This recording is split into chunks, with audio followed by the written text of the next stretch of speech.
Imagine a situation in which Chinese merchant fleet, its navy and Chinese Coast Guard present in some form from the coast of Africa all the way around to the Korean peninsula, covering vast oceans, thus protecting Chinese economic interests and the maritime system in which those interests operate.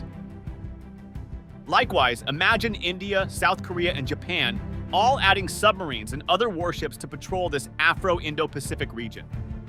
Finally, imagine the United States, a hegemon, still maintaining the world's largest navy and coast guard, but with a smaller difference between it and other world-class navies, also adding its fleet in this calculus.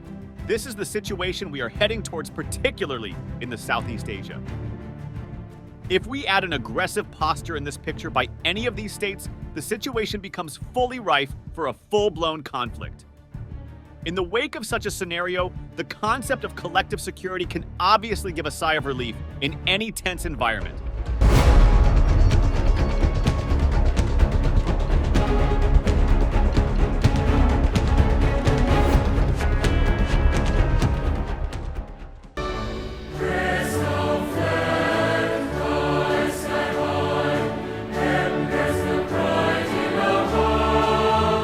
The presence of a dynamic regional forum like ASEAN can provide an opportunity to materialize this dream of collective security for the whole region.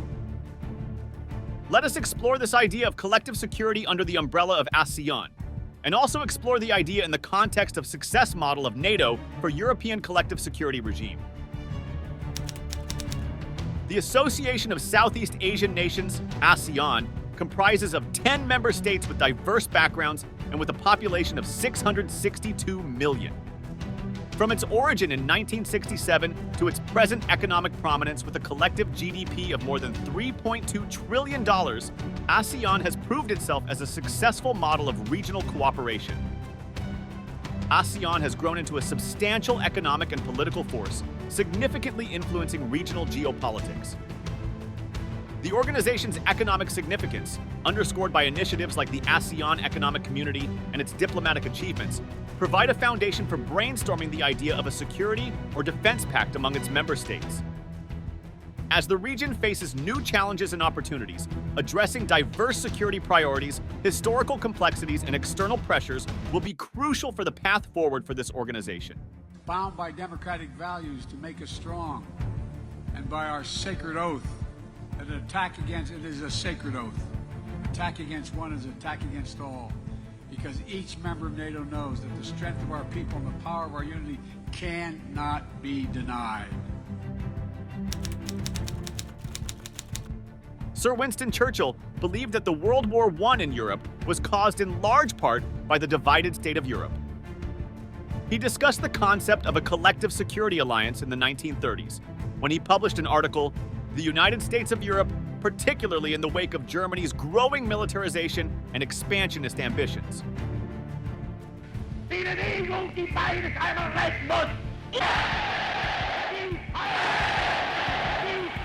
a 1936 speech, Churchill spoke of the need for a grand alliance of democratic nations to counter the threats posed by Nazi Germany. In 1946, Churchill carried this idea to Zurich through his speech. The first step in his plan called for a Council of Europe, which would not interfere with national sovereignty of nation, but act as a forum to help kickstart the process of deepening ties between the European nation. The establishment of NATO in 1949 marked a significant moment in history, representing the United States' first engagement in a peacetime military alliance beyond the Western Hemisphere. Following the devastation of World War II, European nations, grappling with economic and security concerns, sought assistance from the United States to rebuild their economies and safeguard against potential threats, particularly from a resurgent Germany or the Soviet Union. The Marshall Plan, initiated by Secretary of State George Marshall, played a pivotal role in fostering European economic integration and strengthening shared interests between the United States and Europe. This historical backdrop holds relevance as ASEAN contemplates a prospective collective security pact, drawing parallels between the economic collaboration and security assurances needed in Southeast Asia.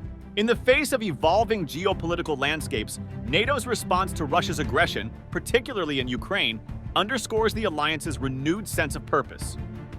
The conflict prompted increased collaboration with Ukraine, with NATO member countries providing substantial military support. Simultaneously, Finland and Sweden sought NATO membership, highlighting the alliance's expanding influence.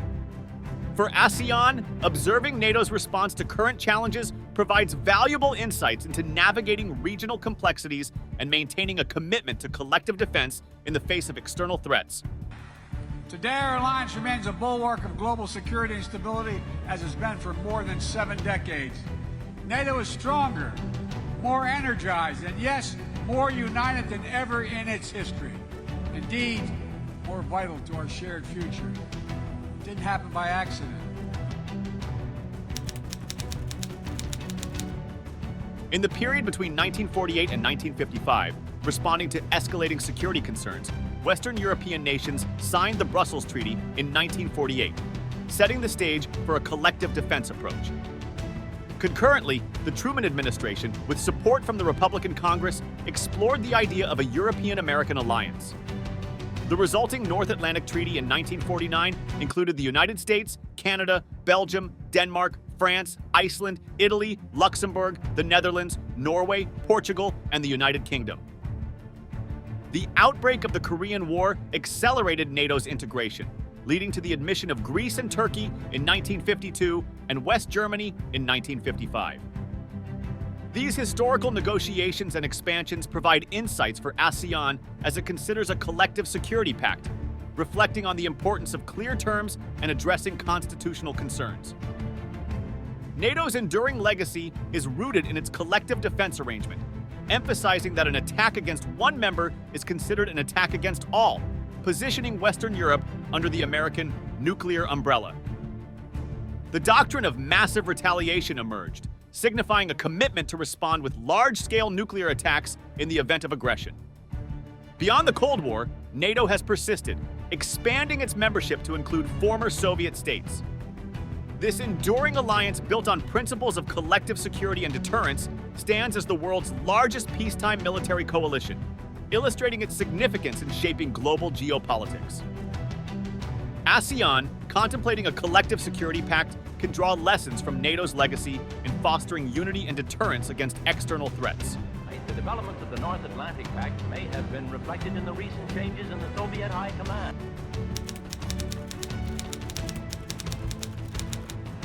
洪森首相的有关表态，反映了包括东盟国家在内的地区国家的普遍忧虑。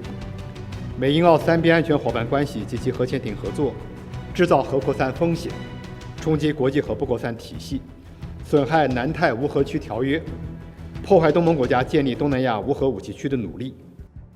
In Southeast Asian region, the Southeast Asia Treaty Organization, SEATO, emerged in 1954 through collaboration among the United States, France, Great Britain, New Zealand, Australia, the Philippines, Thailand, and Pakistan.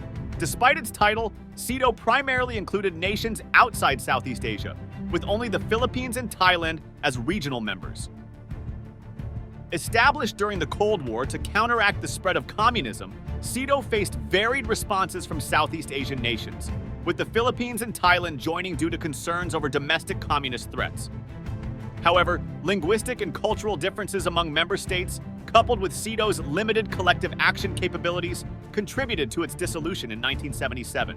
Likewise, the Treaty of Amity and Cooperation in Southeast Asia, TEAC, signed in 1976 by the founding members of ASEAN, is a legally binding code for interstate relations in the region and beyond. It is based on the principles of non-interference, peaceful settlement of disputes, and renunciation of the threat or use of force. The TEAC has been a cornerstone of ASEAN's peace and security architecture for over 40 years. It has helped to promote regional stability and cooperation, and it has been used to resolve a number of disputes between ASEAN member states. In 1987, the TSC was amended to allow for accession by states outside Southeast Asia. As of 2023, there are 54 high contracting parties to the TSC, including all 10 ASEAN member states, China, Japan, Russia, India, the United States, and the European Union. Similarly, in 1995, ASEAN leaders took a broader approach by adopting the ASEAN Regional Forum, ARF, a security dialogue that extended beyond ASEAN member states to include influential nations like China, Japan, and the United States.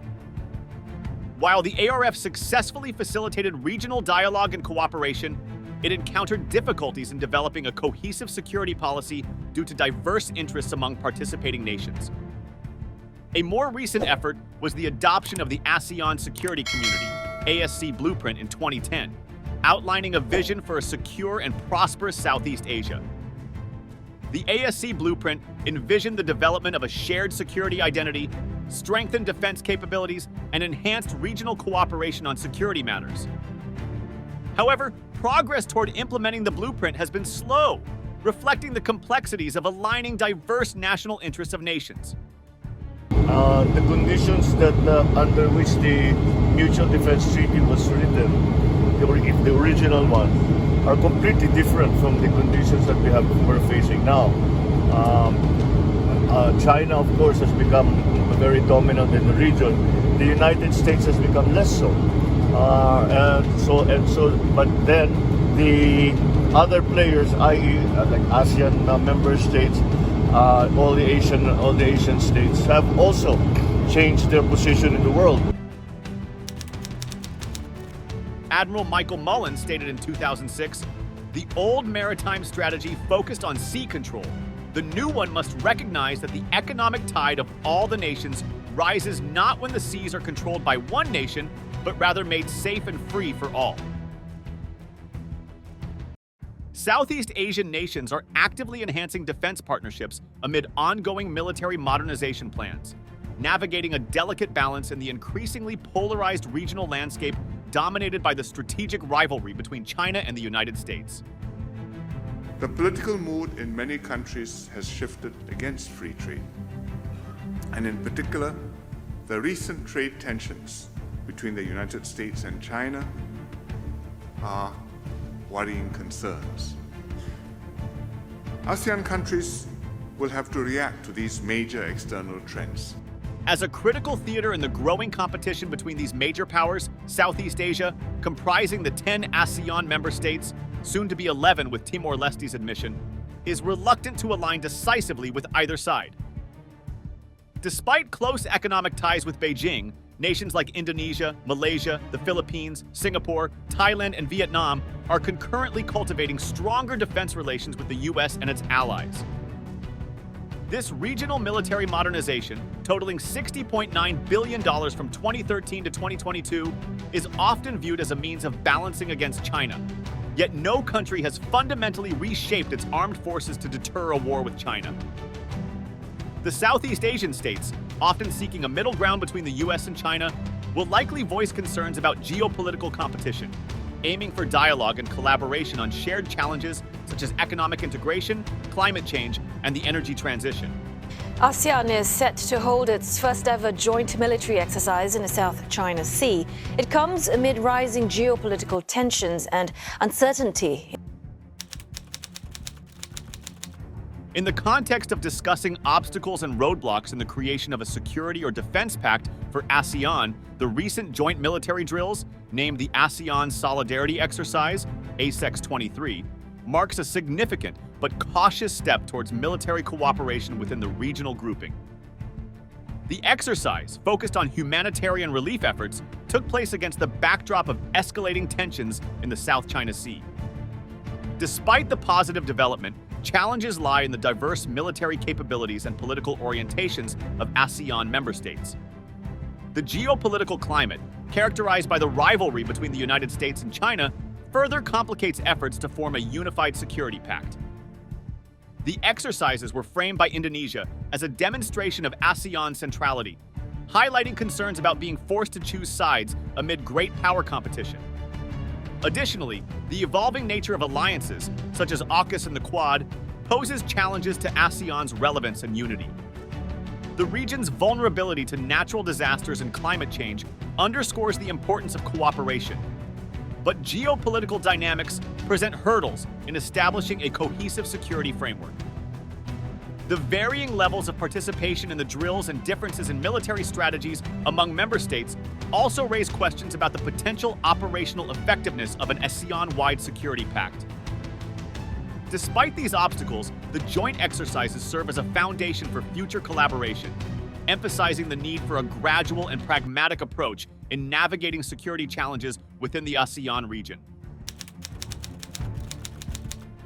A NATO-styled ASEAN Security Pact holds the promise of ensuring collective defense against external threats, fostering a sense of security and stability within the region. Such a pact could serve as a bulwark against potential aggressors, providing member states with the assurance of mutual support. An ASEAN Security Pact would enhance military cooperation, facilitate joint exercises, intelligence sharing, and coordinated responses to any security crises. Similar to NATO's historical role in deterrence during the Cold War, the pact could act as a deterrent against potential adversaries. A security pact would empower ASEAN to collectively address security challenges by providing a framework for intelligence sharing and collaborative efforts. The pact could enhance the region's ability to counter emerging security risks. Amid the ongoing strategic rivalry between major powers, particularly the United States and China, an ASEAN Security Pact becomes crucial for maintaining a balanced approach and preserving regional autonomy. In reflection, ASEAN's journey from its historical origins to its current status represents a nuanced evolution in response to shifting global dynamics. Insights from NATO's context and lessons from ASEAN's past initiatives, coupled with an understanding of the region's current security landscape, highlight the balance that Southeast Asian nations maintain despite major power rivalry.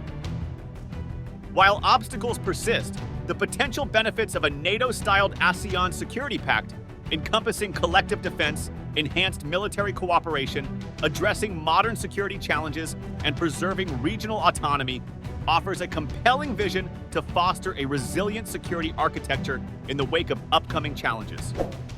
If you found this video insightful and want to see more, check out some of our previous videos and hit the subscribe button to stay connected.